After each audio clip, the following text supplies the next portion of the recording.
বিভিন্ন পৌরসভা এলাকায় যে হকার উচ্ছেদ বা বেআইনি নির্মাণের বিরুদ্ধে বুলডোজার চলছিল, তখন এলওপি হিসাবে শুভেন্দু অধিকারী মহাশয় বলেছিলেন এগুলো বন্ধ করতে হবে, নাহলে আমি সামনে গিয়ে দাঁড়াবো। আজকে সেই রাজ্যেই পশ্চিমবাংলায় যেভাবে হকার উচ্ছেদের নামে রাতারাতি মানুষকে বেঘর করা হচ্ছে, এর বিরোধিতা আমি করছি। তখন তাদের পুনর্বাসনের দরকার। তারা চুরি করে নয়, রুজি রুটি করে খাচ্ছিল একটা জায়গা থেকে, সে জায়গাটা পরিবর্তে তাদের অন্য জায়গার ব্যবস্থা করা দরকার। তা না করে রাষ্ট্রশক্তি প্রয়োগ করে যেভাবে তাদের উপরে তাদেরকে বুলডোজ করা হচ্ছে, শুধু নয় সেখানে যারা রুখে দাঁড়াচ্ছে, এই অন্যায় কাজের বিরুদ্ধে যারা দাঁড়াচ্ছে তাদের উপরেও লাঠি চার্জ করছে, এটা গণতান্ত্রিক কাম্য নয়। এর আমরা বিরোধিতা করছি, ধিক্কার জানাচ্ছি। অবিলম্বে এটা বন্ধ করতে হবে। ফিরহাদ হাকিম তিনি মেয়র পদ থেকে ইস্তফা দিয়েছেন এবং আজ কিছুক্ষণ আগে বিধানসভায় এসেছেন এবং তাকে ঋতুব্রত বন্দ্যোপাধ্যায়ের দিকে ঘরের দিকে যেতে দেখা গেল। সন্দীপন সাহারি তাকে দেখুন, তিনি তো এখন বিধায়ক পদে আছেন, বিধানসভায় স্বাভাবিকভাবে আসতে পারে। আর অপোজিশনের জন্য প্রধান যে অপোজিশন তাদের জন্য যে রুম বরাদ্দ করা হয়েছে, যেটা থাকে, আমরা লাস্ট 5 বছর দেখেছিলাম বিজেপি যেখানে বসতো, এলওপি যে ঘরে বসতো, বা ওই এলাকাটা যা বিরোধীর জন্য ছাড়া ছিল সেখানে গিয়েছেন।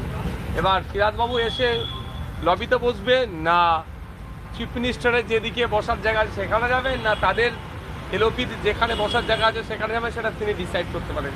কিন্তু ঢুকিয়ে যে লেফট টার্ন নিল কেন, লেফট দিকে টার্ন নিয়েছে কেন, সেটা জিজ্ঞাসা করতে হবে, তাকে তিনি বলতে পারবেন না। রাজ্যসভা থেকে আজকে সুখেন্দু শেখর রায়, তিনি তৃণমূল সাংসদ ছিলেন মনোনীত, তিনি আজকে ইস্তফা দিলেন এবং একাধিক অভিযোগ করছেন। যেই তৃণমূল কংগ্রেস পরাজিত হয়েছে, একের পর এক অভিযোগ তুলে দূরে সরে যেতে চাইছে। কিন্তু আমি এতটুকুই বলবো, তৃণমূল কংগ্রেস যে দুর্নীতি, যে অন্যায় করেছে, প্রত্যেকটা তৃণমূলের নেতাদেরকে তার দোষের ভাগ নিতে হবে। এতদিন তারা মুখ খোলেনি কেন? দেখছে যে একের পর এক যখন অ্যারেস্ট হচ্ছে আর ডিম তাদের কাছে পচা ডিম তাদের দিকে উড়ে যাচ্ছে, এই ভয়ে এখন কেউ তার নিজের দলের বিরুদ্ধে মুখ খুলছে বা কেউ সেখান থেকে অব্যাহতি নিচ্ছে। এই অব্যাহতি নিয়ে কিন্তু ছাড় পাবে না, আইনের মাধ্যমে তাদের প্রত্যেকের ব্যবস্থা হবে। বুলডোজারের যে ঘটনা ঘটছে, সামনে যে বাজেট সেশন রয়েছে বা বিধানসভার অধিবেশন, তাতে কি এই বিষয়টা তুমি বুঝবে? সর্বপ্রথম তো আমি দেখবো গভর্নর স্পিচের ওপরে কি এসছে। বলবো না মানে আমি জনগণের জনপ্রতিনিধি।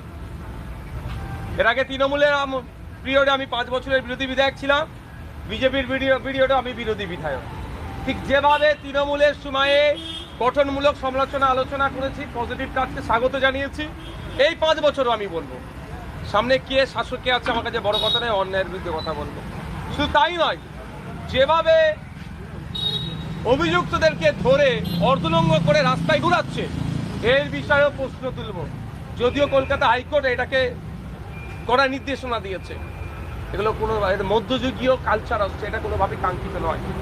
অন্যায় করেছে, অন্যায়কারী সর্বোচ্চ শাস্তি দেওয়ার পক্ষে আমি, না ছাড় পেয়ে যাই।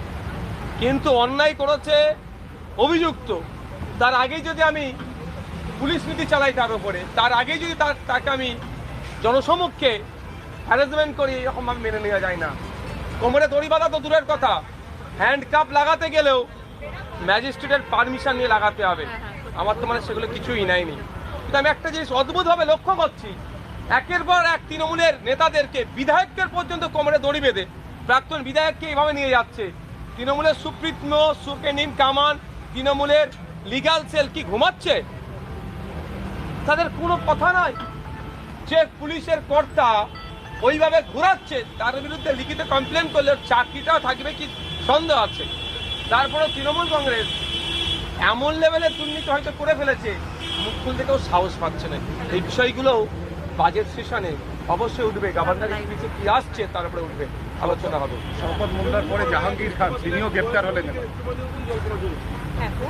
তখন ব্যাপারটা হচ্ছে অনেক আগে এদের গ্রেপ্তার হওয়া দরকার ছিল। সরকার সাহেবকে দক্ষিণ বামুনিয়া গ্রামে চালতাবেড়িয়া অঞ্চল ভাঙড় বিধানসভায় বোম তৈরি করছিল, যে বোম দিয়ে আইএসএফ তথা বিরোধীদের উপরে আক্রমণ করতো, প্রাণে মারতে চেষ্টা করেছিল। কিন্তু বোম তৈরি করার সময় বোম ফেটে একজন মারা যায়, বেশ কয়েকজন গুরুতর চোট হয়েছিল, আঘাত পেয়েছিল।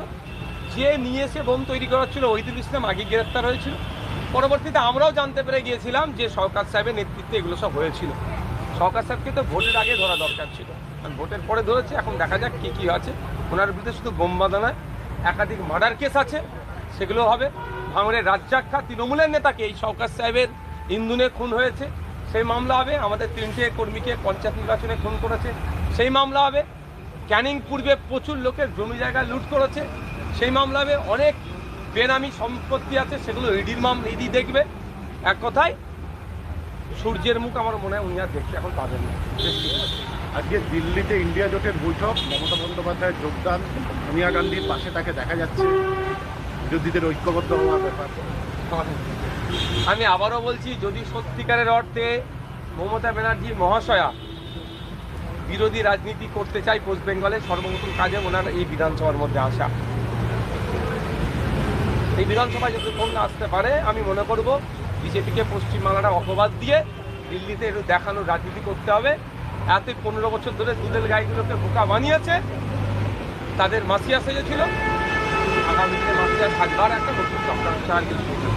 হুমায়ুন কবির বলেছেন যে মমতা বন্দ্যোপাধ্যায় যদি রেজিনগর থেকে দাঁড়ান তাহলে তিনি তার পাশে দাঁড়াবেন, তাকে জেতানোর জন্য সবকিছু চেষ্টা করবেন। যদি মমতা বন্দ্যোপাধ্যায় দাঁড়ায় তাহলে আইএসএফ কি সেখানে প্রার্থী দেবে না? কেন দেবো না?